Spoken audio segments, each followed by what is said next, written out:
மோசேட்ட போய் கேட்டிங்கன்னா எப்படிப்பா நீதிமானானன்னு கேட்டால், மிகுந்த திரவியத்தினாலே சீனாய் மலையில் 40 நாள் உபவாசத்தினாலே இந்த நீதிமான்ற பாக்கியத்தை பெற்றேன். நீங்கள் எப்படின்னு கேட்பான். நீ சொல்லணும், நான் அந்த ஸ்லாக்கியத்துக்குரியவனாகவே பிறந்தேன். யார்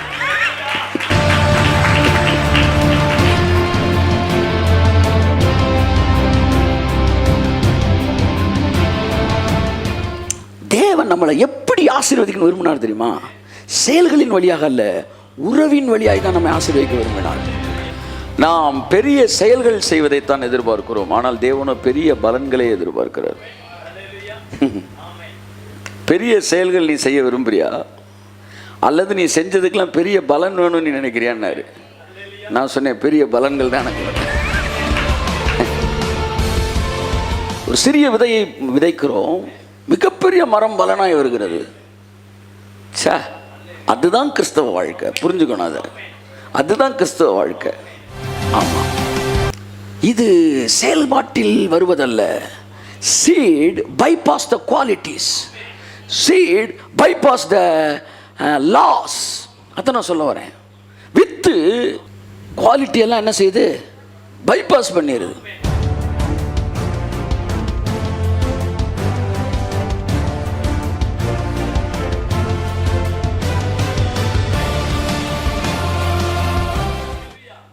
ஆமென். ஒரு மனிதனுக்கு 2 குமாரர்கள் இருந்தார்கள். ஒருத்தன் நல்ல குமாரன், மூத்த குமாரன். இன்னொருத்தன் கெட்ட குமாரன். கெட்டாலும் அவன் அவ்வளோதான் மேட்ரு. கையை தட்டுங்க. கெட்டன்னு நீங்க முடிக்கணும். கெட்ட, ஆமா, மூத்த அவன். 2 குமாரன் தான். கையை தட்டு. நீங்க யார வேணாலும் இருப்போம், நீங்க குமாரன். பைபிள் அவனை கெட்ட அயோக்கியன்னு சொல்ல, கெட்ட குமாரன். இவர் யாருங்க? பிதாட்ட போய் கேட்குறான், இவர் யார்? மூத்த பையன். இவன் மூத்த குமாரன், அதாவது நல்ல குமாரன். இவன் கெட்ட அனகுமாரன் என்று. சீர்கட்ட பிள்ளைகளே, ஏசாயா சொல்றாரு, எரேமியா சொல்றாரு. எப்படியா சீர்கட்ட? கையை தட்டி. அங்கனுக்குள்ளே ஒரு கையை தட்டிடணும். பரவாயில்ல, எதுக்குடா சிரிக்கிற? இல்லை பிள்ளைன்ட்டீங்களே. கோபத்தில் தான் உண்மை வெளியே வருது.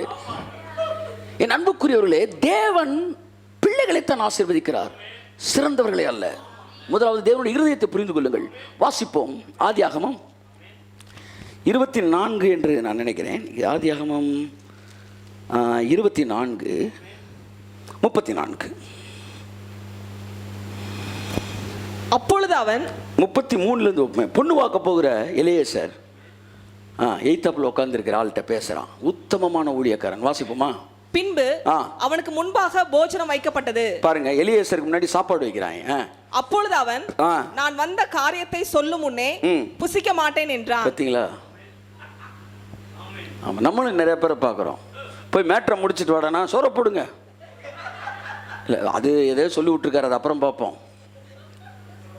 நிறைய பேர் போய் ஊழியம் பண்ணிட்டு வாடனா கடன் வாங்கிட்டு வந்துடுறாங்க. சொந்த கடனுக்கு ஊழியத்துக்கு வருகிற ஆத்துமாக்களை எல்லாம் தன் சொந்த பிழைப்புக்காகவே பயன்படுத்துகிறவர்கள் உண்மையற்ற ஊழியர்கள். அவங்க குடும்பத்தில் அவன் ஃபாரினில் இருக்கிறான், அது மூலமாக நம்ம பிள்ளை எப்படி ஃபாரினுக்கு இதே பொழப்பில் ஓடிக்கிட்டு இருப்பதல்ல. ஒரு ஒரு ஆத்மாவை, அந்த ஆத்மாவின் ஆசீர்வாதத்துக்கு தான் என்ன தேவன் அனுப்பிச்சிருக்காரு ஒழிய, அந்த ஆத்மாவை ஏன் ஆசீர்வாதத்துக்கு பயன்படுத்திக் கொள்வோம் என்பது மட்டமான, மகா மோசமான ஒரு மனநிலை. அவர் ஊழியம் செய்வதற்கு தகுதியற்றவர்கள் இருக்கிற வார்த்தையை நான் சொல்லக்கூடாது, அதனால நான் சொல்லலை. ஒரு ஆத்மா பார்த்தவொடனே இவனை எப்படி நம்ம யூஸ் பண்ணிக்கலாம்னு யோசிக்கக்கூடாதுங்க. இவனுக்கு நம்ம எப்படி யூஸ் ஆகலாம்னு யோசிக்கணும். Amen, amen, amen. That is the right quality. எவனை பார்த்தாலும் அவனை நம்ம சுற்றி வளைச்சி போட்டு மடக்கி என்கிற மட்டமான மனநிலை. வி ஆர் நாட் வந்து என்ன ரிச் சீக்கிங் ரிச் பீப்புள். அதாவது என்ன சொல்ல வந்து kings seekers but king makers. We are not king seekers but king makers. Amen, amen. எவன்டா பணக்காரன், எவன்டா வந்து எவனை அமைக்கலாம், எவனா பணக்காரன் ஆக்கலாம். Because we have the anointing. என் அன்புக்குரியவர்களே, இங்கே ஒருவன் இருக்கிறான், அனுப்பப்பட்ட வேலையை சொல்லாம முடிக்காம நான் சாப்பிட மாட்டேன் சார்னா, அவன் தளபதி, அவன் தளபதி. ஆமென். எம்சி சொல்லுவார் என்ன பார்த்து ஒரு பாஸ்டர், இளைய தளபதி வந்துட்டார்.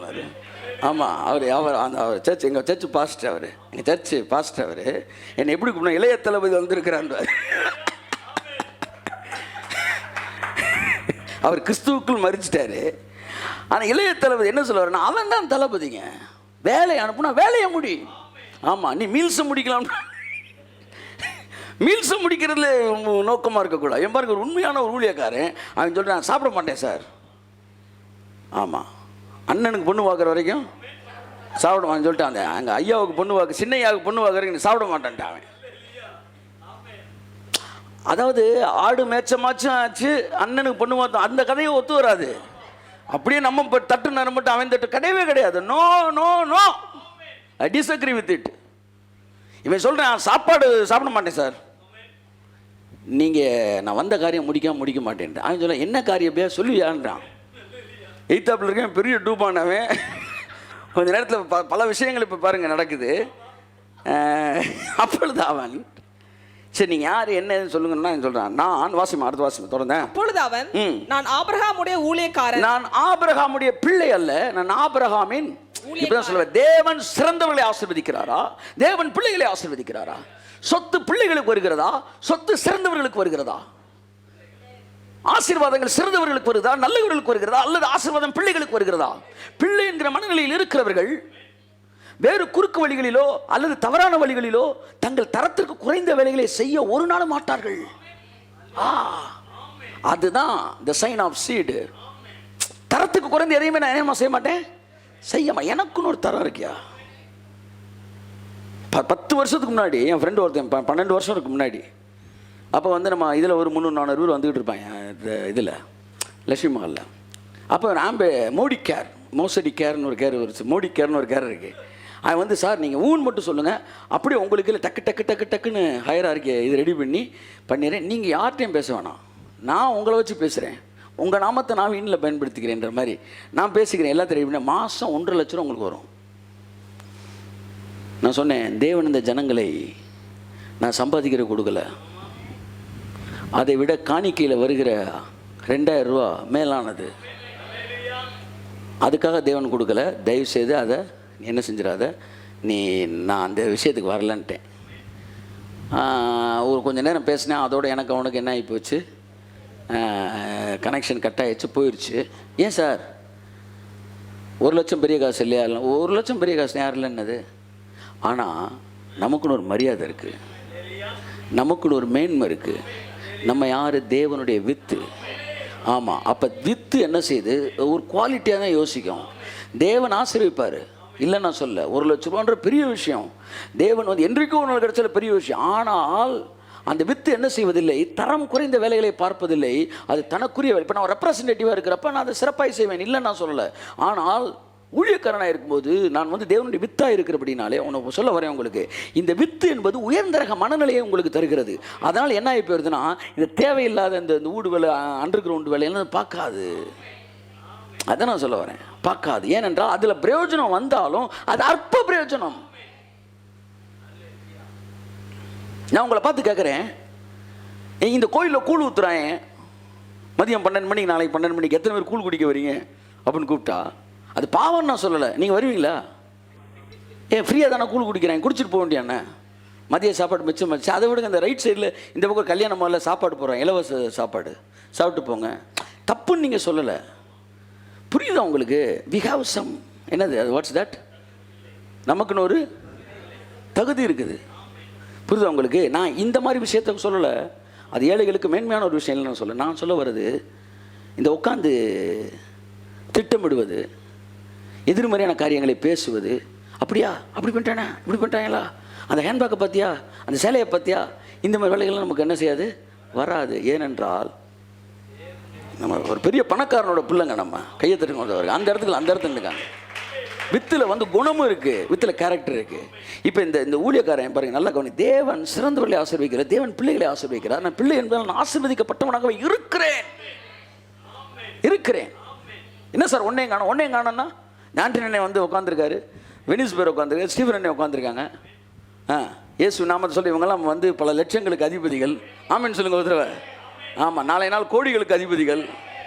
இப்போ நீங்கள் இருக்கிறீங்க, நிறைய பேர் இருக்கீங்க, வீடுகள் இருக்குது, ஆசீர்வாதம் இருக்குது, வாசல்கள் இருக்குது, ஒன்றுமே தெரியாத மாதிரி ஒரு பழைய சிலையை கட்டி வந்து உள்ளே வந்து உட்காந்துருக்கீங்க. இயேசு நாமத்தில் அந்த எல்லாம் வெளியேறட்டும், நம்ம ஆசீர்வதிக்கப்படும். இப்போ நீங்கள் ஒரு கோடி ரூபாய்க்கு வீடு கட்டியிருக்கீங்க, ஆனால் நீங்கள் வந்து நிற்கும்போது தனியால் தான் வந்து நிற்கிறீங்க. 1 கோடி ரூபாய் வீடு அப்படியே தூக்கி தலையில் வச்சுட்டா கொண்டு வரீங்க. அப்படித்தான் நான் தனியாக தான் வந்திருக்கிறேன், ஆனால் பின்னாடி ஏகப்பட்ட சொத்து இருக்கியா? கையில் எல்லாத்தையும் கையில் ஏற்றிட்டு வர முடியும்? எல்லாம் இருக்கு, இருக்க வேண்டிய இடத்துல இருக்கு.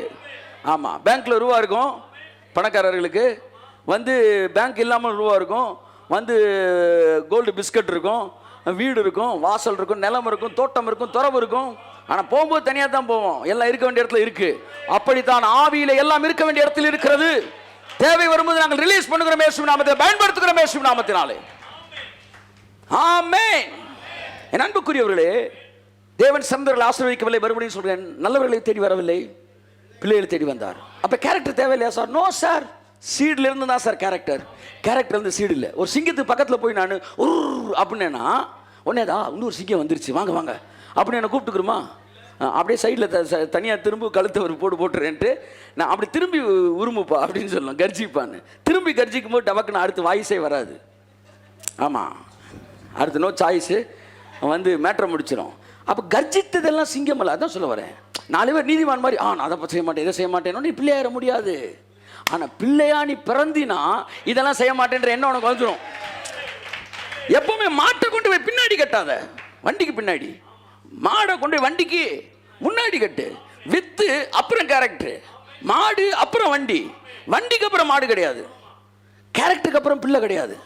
நீ நல்லவென்றனால ஆசீர்வதிக்கப்படல, நீ பிள்ளைன்றனால ஆசீர்வதிக்கப்படுற. நீ நல்லவென்றனால பிள்ளை ஆகல, நீ பிள்ளை ஆனால நல்லவனாகிற. ஆமென்.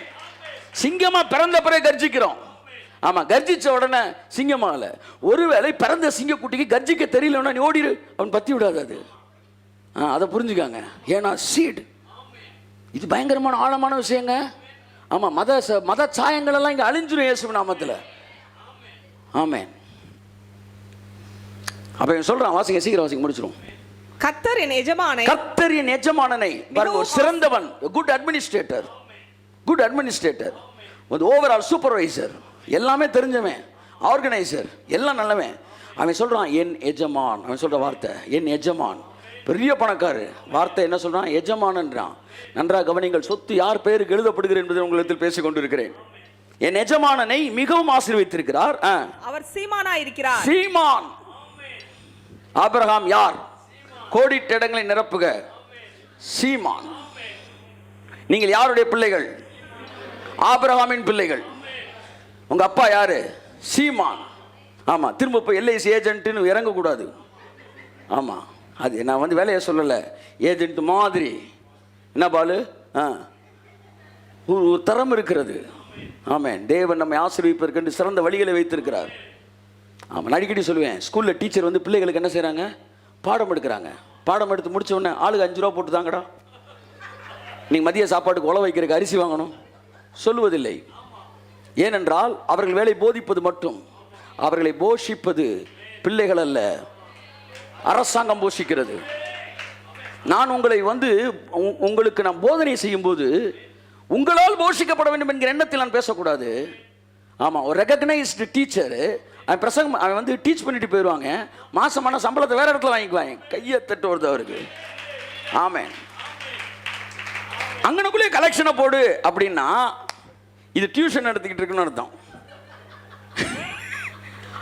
அதாவது நான் ரெகக்னைஸ்டு ஆர்கனைசேஷன். என் அன்புக்குரியவர் என்ன சொல்ல வரேன்னா, தேவன் ஆசீர்வதிக்கிறார். அந்த மனநிலையில் ஜனங்கள்கிட்ட பேச வேண்டும். ஆமாம், நான் பேசிகிட்டு இருக்கும்போது உங்கள் பையன் எட்டி பார்க்கக்கூடாது. அது மட்டமான விஷயம். டக்குன்னு பையன் மூடுறீங்களா? என்ன சொல்கிறீங்க? எட்டி பார்க்கக்கூடாது. ஏனென்றால் நான் அதற்காக அழைக்கப்படவில்லை. நான் ராஜாவின் ஊழியக்காரன். என்னை ஆசாரியனை மாத்திரம் தேவன் அவர்களை ராஜாவை மாற்றிருக்கிறார் என்கிற மனநிலையில் பேசும்போது ஜனங்கள் இடத்தில் எதிர்பார்ப்பு இல்லாமல் நேசிக்கிறீர்கள். ஏழைகளையும் பணக்காரர்களையும் ஒரே தட்டில் வைக்கிறீர்கள். அத்தனை பேரையும் நேசிக்கிறீர்கள். அத்தனை பேர் இடத்தில் அன்பு செலுத்துகிறீர்கள். காரணம் நீங்கள் பிள்ளை. எல்லாம் சொல்ல, நாம் பிள்ளை, நாம் பிள்ளை. நான் குறைவுள்ளவனாக இருந்தால் நான் பிள்ளையாக இருக்கிறேன், நான் பிள்ளையாக இருக்கிறேன். என் ஆசீர்வாதங்கள் பிள்ளை என்பதனால் எனக்கு வருகிறது. ஆச்சா ஆச்சா. நல்லவனா இருக்கனால வரல, பிள்ளையா இருக்கனால வருது. இவன் சொல்றான், என் எஜமான் மிகவும் ஆசீர்வதித்திருக்க, அவர் சீமானா இருக்கிறார். கர்த்தர் அவருக்கு ஆடுகளையும் மாடுகளையும் வெள்ளியையும் பொன்னையும் வேலைக்காரரையும் வேலைக்காரிகளையும் ஒட்டகங்களையும் கழுதைகளையும் அடுக்கிறான் பாருங்க ஆசீர்வாதத்தை. இது ஒவ்வொன்றுக்கும் நீங்க 2 நாள் தியானிக்கணும். ஆமா, அப்பதான் உள்ள இறங்குது. சொல்ல இயேசு நாம் ஆடுகள் மாடுகள் வெள்ளி பொன், அடுத்து வந்து வேலைக்காரிகள். அம்மா அம்மா அம்மா ஓடி வரணும், ஒரு 100 வேலைக்காரி இருக்கணும். ஆமாம், நம்ம இருக்கிற ஒரே வேலைக்காரி அது என்ன வந்துருச்சா, பாத்திரம் கழுவ வரமாட்டேன் தான். பாத்திரத்தை நம்ம கழுவிடக்கூடாது, அதை கழுவ வைக்கணும்னே கழுவாமல் இருக்காங்க நிறைய பேர். இல்லை மோசமான மனநிலையை குறிக்கிறது. ஆமாம், நீ வரலையா டக்குன்னு அதுக்குள்ள ஆல்டர்னேட்டிவ் இன்னொரு ஆளை போட்டுணும். ஒரு குறிப்பிட்ட பணக்கார வீட்டுக்கு போயிருந்தப்ப எங்களுக்கு கிளாஸ் எடுத்தவர் சொன்னார், எங்கள்கிட்ட நான் போயிருந்தேன் அப்படின்னு அவர் எங்கள்கிட்ட சொல்கிறார். அப்போ உட்காந்து நான் சொல்லிக்கிட்டே இருப்பேன், நீ எண்ணிக்கிட்டே வரணுன்றார். சரி, உள்ளே நுழையும் போது ஒருத்தன் கதவை திறந்தான், எத்தனை 1 அப்படின்னு. அவனை உள்ளே போனவொடனே உள்ளே வந்து உட்காருங்க சார் அப்படின்னு சொல்லணும். உட்காந்த உடனே ஒரு பொண்ணு வந்து டக்குன்னு ஒரு இதை தூக்கி போட்டா, சேரை தூக்கி போட்டா. 2 அடுத்தது முன்னாடி ஒரு பொண்ணு தண்ணி வச்சுட்டு போனோம், ஒரு லேடி வந்து 3 அடுத்து வந்து என்ன சாப்பிட்றீன்னு கேட்டுப்பேன் 4 இப்படி சொல்லிக்கிட்டே வராரு. நான் போயிட்டு வெளியே வரக்குள்ளே 8 சர்வெண்ட்டு 9 சர்வெண்ட்டு என்னை மீட் பண்ணிட்டாங்க. நான் வந்தது ஒரு கேட்டு, இன்னொரு கேட்டில் வந்து ஒரு வாட்ச்மேன் இருக்கான். ஸோ வாட்ச்மேனே 2 வாட்ச்மேன், பகலில் நைட் 2 வாட்ச்மேன். ஸோ குறைஞ்சபட்சம் ஒரு 25 பேர் வீட்டுக்கு மட்டும் வேலை பார்த்துக்கிட்டு இருக்கிறாங்க. 25 50 பேர், ஒரு 30 பேர், 25 30 பேர். எப்போ 1993 என்கிட்ட பேசிக்கினாங்க. என்ன சொல்ல வரேன்னா, ஆபிரகாமுக்கு ஹண்ட்ரட்ஸு, அவன் கைப்படிந்தவர்கள் 300 பேர் இருந்தாங்களாம். அப்படி நான் சொல்லுங்க எஜமான், 300 பருத்தி வீரர்கள் மாதிரி இருந்தாங்களாம். சொல்லுங்க எஜமான், இதெல்லாம் பிளஸ்ஸிங், இதெல்லாம் பிளஸ்ஸிங். இது எல்லாவற்றையும் என் எஜமானனுக்கு கர்த்தர் கொடுத்திருக்கிறார். அடுத்த வசனம், என் எஜமானுடைய மனைவியாகிய சாராள் முதிர் வயதான போது என் எஜமானுக்கு ஒரு குமாரனை பெற்றாள். ஒரு குமாரனை கொடுத்தார். எஜமானன், நான் வேலைக்காரன், இப்போ ஒரு குமாரனை கொடுத்தார். அவர் தமக்கு உண்டான யாவையும், அவர் தனக்கு உண்டான யாவற்றையும் அவனுக்கு கொடுத்திருக்கிறார். எனக்கு கொடுக்கவில்லை, அவனுக்கு கொடுத்திருக்கிறார். கையை தட்டுங்க. ஆமென், ஆமென். நான் அவனை விட சிறந்தவன், அவனை விட படித்தவன், அவனை விட ஒரு காரியத்தை எப்படி டீல் பண்ண எனக்கு தெரியும். ஆனா என் எஜமானன் எனக்கு கொடுக்கவில்லை, குமாரனுக்கு கொடுத்தார். இதை விட வேறு என்ன வேண்டும்? தேவன் சிறந்தவர்களை ஆசீர்வதிக்கவில்லை, பிள்ளைகளை ஆசீர்வதிக்கிறார். கரங்களை தட்டி கர்த்தர் நன்றி சொல்லுவோம். பைபாஸ் பண்ணிடுறார் எல்லா லாவையும். ஆகவே சிறந்தவர்களாக இருக்க முயற்சி எடுக்காதிருங்கள். பிள்ளைகளாக இருப்பதிலே பூரிப்படையுங்கள், சந்தோஷமடையுங்கள். அது எல்லா லாவையும் பைபாஸ் பண்ணி உங்களை ஆசீர்வதிச்சிருவார். ஆமென், ஆமென். சிறந்தவர்களாக இருப்பதற்கு இமிட்டேட் பண்ணாதிருங்க. உங்களை வந்து ட்ரை பண்ணி மற்றவர்களைப் போல காட்ட முயற்சி எடுக்காதிருங்கள். நீங்கள் நீங்களாயிருங்கள். தேவன் அவர்களுக்கு கொடுத்த கிருபை அவர்கள் சிறப்பாய் செய்வார்கள். ஆமென். உங்களுக்கு எது இருக்கிறதோ அதை செய்யுங்கள். உடனே நீங்களும் அதே போல இமிட்டேட் பண்ணணும்னு என்ன செய்யாதீங்க, முயற்சி எடுக்காது. நீங்களா இருங்க. ஆமென். உங்களுக்கு ஆங்கிலம் வரவில்லை என்றால், அல்லது உங்களுக்கு வந்து ஸ்டேஜில் இருந்து ஒரு 4 வசனத்தை சேர்ந்து பேச முடியவில்லை என்றால், அல்லது உங்களால் சுகமளிக்க முடியவில்லை என்றால், உங்களால் ஒர்ஷிப் லீட் பண்ண முடியவில்லை என்றால், நீங்கள் அந்த நிலைமையில் இருக்கும் போதே தேவன் உங்களை ஆசீர்வதிக்க முடியும் என்பதை புரிந்து கொள்ளுங்கள். ஏனென்றால் நீங்கள் பிள்ளைகளாய் இருக்கிறீர்கள். கரங்களை தட்டி கர்த்தர் சொல்லுவோம். தகப்பனுக்குரிய நீதியில் நிறைய விஷயங்கள் இருக்கிறது. அப்புறம் பார்ப்போம். இதனை கொண்டு வந்த நிறைய விஷயத்தை நான் முடிக்கல. என் அன்புக்குரியவர்களே, you have the rights to enjoy and use all the complete அந்த blessings எல்லாவற்றையும். அதான் சொல்லுது, அவரை ஏற்றுக்கொண்டு எத்தனை பேர் அத்தனை பேரும் பிள்ளைகளாகும்படி அதிகாரம் கொடுத்தார். யோவான் 1:12 சொல்லுகிறது. ரோமர் சொல்லுகிறது, நாம் பிள்ளைகளானால் 4:4 நினைக்கிறேன், 8:7 நாம் பிள்ளைகளானால் நாம் என்னவாக இருக்கிறோம்? சுதந்திரமாய் இருக்கிறோம்.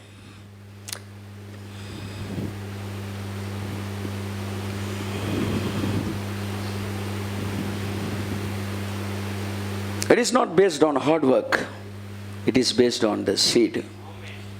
Amen. Not by effort but by birth.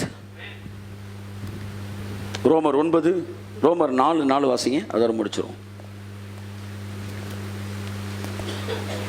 கிரியை செய்கிறவனுக்கு வருகிற கூலி கிருபை என்று எண்ணப்படாமல் கடன் என்று எண்ணப்படும். பாத்தீங்களா?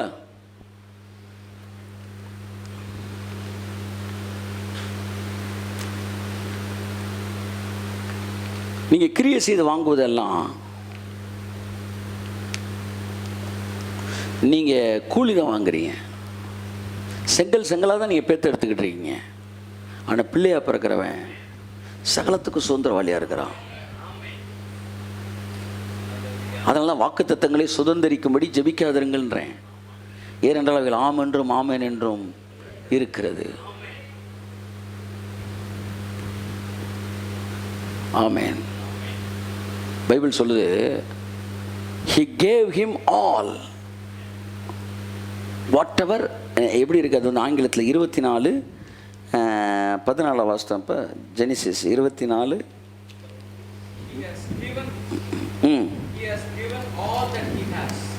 all that he has அப்படின்னு இருக்கு. இதில் எப்படி இருக்கு? 24:36.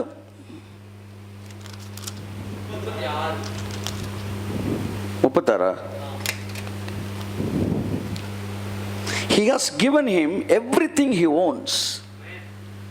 He has given him everything he wants. அவர் ஓன் பண்ண எல்லாத்தையும், ஓன்றதுக்கு பல விஷயம் இருக்குது. ஏர்ன் பண்ணது, அதை பொசஸ் பண்ணது, அதை இன்ஹெரிட் பண்ணது, அதை சக்ஸஸ் பண்ணது, பல மீனிங் இருக்குது. ஓன் பண்ணிட்டான்டா அப்படின்னு என்ன ஒரு மீனிங் வருதுன்னா, அவர் கஷ்டப்பட்டு அவர் ஓன் பண்ண எல்லாத்தையும் அவனுக்கு ஃப்ரீயாக கொடுத்துருக்காரு. சிலுவையில் அவர் ஓன் பண்ணதை நமக்கு கொடுத்தார். அதான் இலவசமாய் அந்த வார்த்தை. வித்தின் சிந்தையில் இருங்கள். அதே தான் எபிரேயர் 1 சொல்லுகிறது. 1:2 வாசிங்க. 1-2. இந்த கடைசி நாட்களில் குமாரன் மூலமாய் நமக்கு திருவுளம் பற்றினார். நல்லா பாருங்க, பழைய ஏற்பாட்டில் குமாரன் மூலமாய் திருவுளம் பற்றவில்லை. பழைய ஏற்பாட்டில் தீர்க்கதரிசிகள் மூலமாய் திருவுளம் பற்றினார். ஏனென்றால் அங்கே சீடுன்ற மேட்டரே கிடையாது, அங்கே எல்லாமே வந்து எஃபர்ட். அதனால் தீர்க்கதரிசி மூலம் குறித்து திருவுளம் பற்றினதே இந்த கடைசி காலத்தில் நமக்கு நமக்கு எப்படி திருவுளம் பற்றினார்? தம்முடைய குமாரன் மூலம் நமக்கு அனுப்புனது சீடை அனுப்புனாரு. கையை தட்டுங்க ஒரு தடவை. ஆமேன், ஆமேன், ஆமேன். சீடுன்னு வந்துட்டாலே no need of anything. Sir அது சார் இது சார் நோ நீடு. என்னன்னா சீடு. வாசிங்க. கடைசி காலத்தில் குமாரன் மூலம் திருவுளம் பற்றினார். இவரை சர்வத்துக்கும், குமாரன் என்ன அர்த்தம்? இவரை சர்வத்திற்கும், சுதந்திரவாளி, வானத்தை பூமியையும் தாண்டி சகல the universe சகலத்திற்கும் சுதந்திரவாளியாக நியமித்தார். இவரை கொண்டு through the son உலகங்களையும் உண்டாக்கினார். என் அருமையான தேவ பிள்ளைகளே, இந்த பூமியை தேவன் மாற்றிக் கொண்டிருக்கிறார். இந்த பூமியை மறுபடியும் சிருஷ்டித்துக் கொண்டிருக்கிறார். யார் மூலமாக சிருஷ்டித்துக் கொண்டிருக்கிறார்? தம்முடைய குமாரர்கள் மூலமாக, தம்முடைய குமாரத்திகள் மூலமாக இந்த உலகத்தை மறுபடியும் ஆசீர்வாதமுள்ள உலகமாக, புதிய எருசலேமாக தேவன் மாற்றிக் கொண்டிருக்கிறார். இவரை கொண்டு, சிறந்தவர்களை கொண்டல்ல, பிள்ளைகளை கொண்டு. ஆமென். சகலத்தையும் உண்டாக்கினார். அடுத்த வாசிமா. இவர் அவருடைய மகிமையின் பிரகாசமும். இவர் அவருடைய மகிமையின் பிரகாசமும். நீங்க யாருன்னா அவருடைய மகிமையின் பிரகாசம். அடுத்து அவருடைய தன்மையின் சொரூபமாய், அவருடைய தன்மையின் சொரூபம். You are the visible person, visible person of his invisible personality, characters. அதனுடைய வந்து அதனுடைய என்ன சொல்ல வந்து அதன் உருவம், the exact என்ன போட்டிருக்கு, representation of God's invisible qualities. அச்சா, I am the representative of Crompton Greaves Company அப்படின்னு போய் நிற்கிறீங்க பாருங்க. ஆமாம், அப்படி அப்பா ஷூவை மாற்றிட்டு வாப்பான்ற லெவலில் போய் நிற்கக்கூடாது. ஆமாம், என்ன நான் ரெப்ரசன்ட் பண்ணும்போது எக்ஸாக்டாக அந்த கம்பெனி அவருடைய ஃபிகர் அப்படியே உலகத்துக்கு காட்டினாராம். ஒருத்தனு கூட வியாதியை கொடுக்கல. அதான் சொல்ல வந்தார். நான் பிதாவோட ரெப்ரசன்டேஷனை நான் யாருக்காச்சும் வியாதி கொடுத்தேனா? இல்லை சார், உன்னை கற்றுக் கொடுக்கணுன்னா வியாதி கொடுப்பேன். கற்றுக் கொடுக்கணுன்னா உனக்கு வியாதியை கொடுத்து நான் கற்றுக் கொடுக்க வேண்டியதில்லை. ஒரு மரத்துக்கு வியாதியை கொடுத்து கற்றுக் கொடுப்பேன், ஒரு பண்ணிக்கு வியாதியை கொடுத்து கற்றுக் கொடுப்பேன். ஆனால் உனக்கு நான் வியாதியை கொடுத்து கற்றுக் கொடுக்க மாட்டேன். பைபிள் எதிர்மறையான 2-3 காரியங்களை இயேசு செய்தார். ஒன்று, பன்றிகளுக்குள்ளே அந்த அசுத்தாவியிலே அனுமதித்தார். ஒரு மரத்தை அவர் சபித்தார். உனக்கு ஒன்றை கற்றுக் கொடுப்பதற்கு ஒரு தவளை வேணாலும் அறுத்து உனக்கு கற்றுக் கொடுப்பேன் ஒழிய ஒன்று உட்கார வச்சு அறுத்து பார்த்துக்காப்பா கிட்னி இதான் லிவர், என்ன சார் இப்படி பண்ணிவிட்டீங்க? இல்லைப்பா கற்றுக் கொடுக்குறேன்ப்பா. கற்றுக் கொடு, தவளை அறுத்து கற்றுக் கொடு, வேற ஏதாச்சும் அறுத்து கற்றுக் கொடு. மரத்தை சபிச்சு கற்றுக் கொடுக்குற பத்தியாப்பா, பட்டு போச்சு பத்தியா? இதை இப்படி பண்ணாமல் பேதுரை பார்த்து நீ நாயா போ அப்படின்னு சொல்லி அடுத்த நாள் பேதுரு கேங்கன்னு குறைச்சி பத்தியாப்பா எவ்வளோ பவர்ஃபுல்லான நாக்கு, ரொம்ப ஜாக்கிரதையாக இருக்கணும். மீ எத்தனை பேருங்க? 11 பேர். அப்படியே மெதுவாக வாங்க அப்படின்னா ஐயா அவசரமாக வேலை இருக்கு, அப்படியே போயிருக்கோம். ஆனால் தேவன் பாருங்க, எதையும் உங்களுக்கு ஒன்றை சொல்லிக் கொடுத்து கற்றுக் கொடுக்கவில்லை. என்னைக்கு பிதாவை கண்டான், அவர் வாழ்ந்த நாட்கள் பிதாவோட ரெப்ரசன்டேஷனாக இருந்தார். வாசிங்க அடுத்து.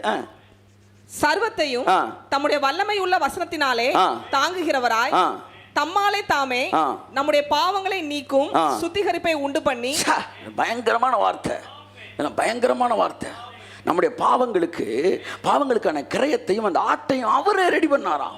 ஏன் சார் நீங்க ரெடி பண்றீங்க? குடும்பத்தின் பாவ கிரயத்திற்கு அந்த குடும்பத்தில் அப்பானால ரெடி பண்றாரு. நான் உனக்கு அப்பாவா இருக்கிறனால, இந்த உலகத்தின் பிள்ளைகளுக்கு அப்பாவா இருக்கிறனால, உங்களுக்கான பாவ நிவர்த்திக்கான அந்த ஆட்டுக்குட்டியை நானே தயார் பண்ணேன். எப்பேற்பட்ட தேவன்!